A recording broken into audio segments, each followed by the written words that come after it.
السلام علیکم دوستو آج کی کہانی ان لوگوں کے لیے جو کہتے ہیں کہ ہم کچھ کر نہیں سکتے یا ہمیں کچھ کرنا نہیں آتا۔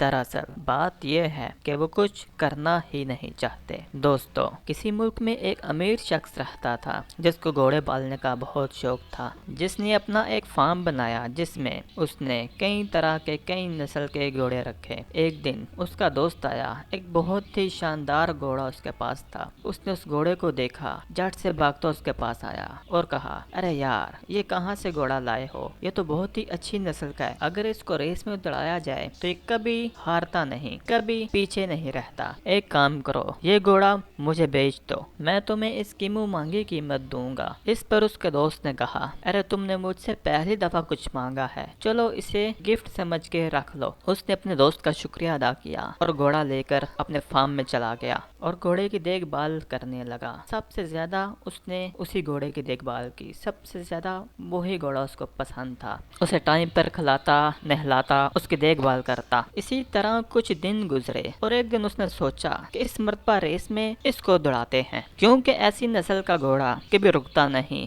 ہمیشہ جیت کر ہی آتا ہے۔ ایک دن وہ گھوڑے پہ بیٹھا، گھوڑے کو دوڑانے کے لیے اس نے اپنی ٹانگیں گھوڑے کو ماری، لیکن گھوڑا ٹس سے مس نہ ہوا، گھوڑا نہیں چلا۔ وہ بہت پریشان ہوا، اس نے کئی دفعہ یہ کوشش کی لیکن گھوڑا بھاگتا تو کیا، چلنا بھی گوارا نہ کیا۔ وہ بہت پریشان ہوا۔ اب یہ پریشانی وہ اپنے دوستوں کے ساتھ شیئر کرنے لگا کہ یہ گھوڑا تو، اس کو تو اشارہ چاہیے بھاگنے کا، لیکن یہ تو چلتا بھی نہیں، میں کیا کروں؟ میں تو اگلی دفعہ اس کو ریس میں دوڑانے کا سوچ رہا ہوں، لیکن یہ تو چلتا تک نہیں۔ اس پر اس کے دوستوں نے کچھ مشورے دیے، لیکن وہ ان مشوروں پر عمل کر کے پھر بھی ناکام ہی رہا۔ اسی پریشانی میں ایک دن وہ اپنے گھر کے باغیچے میں بیٹھا، کچھ سوچ رہا تھا۔ اپنے بیٹے کو پریشان دیکھ کر اس کا باپ اس کے پاس آیا اور کہا، کیوں پریشان ہو؟ تو اس نے سارا ماجرا اپنے باپ کو سنا دیا۔ یہ سن کر اس کے باپ نے کہا کہ میں ساری رات سوچوں گا اور کل تمہیں اس کا مشورہ دوں گا، تم اس پر عمل کرنا۔ اگلے دن اس کا باپ اٹھا اور اپنے بیٹے کو کہتا ہے کہ بیٹا، تم کچھ دن اس گھوڑے کو بھوکا رکھو، پھر اس کے بعد تم اپنی گاڑی کے پیچھے کچھ گھاس باندھ لینا اور گاڑی کو بھگانا، پیچھے گھوڑے کو چھوڑ دینا، دیکھنا یہ کیسا بھاگتا ہے۔ اس شخص نے ایسا ہی کیا اور گھوڑا ایسا دوڑا کہ اس نے گاڑی کے پیچھے ساری گھاس بھاگتے بھاگتے ہی کھا لی۔ ضرورت سے زیادہ دی گئی آسائشیں اور آرام انسان کو تو کیا، گھوڑے کو بھی کچھ نہیں کرنے دیتی۔ اسی طرح والدین کو بھی اپنے بچوں کی ہر بات کو پورا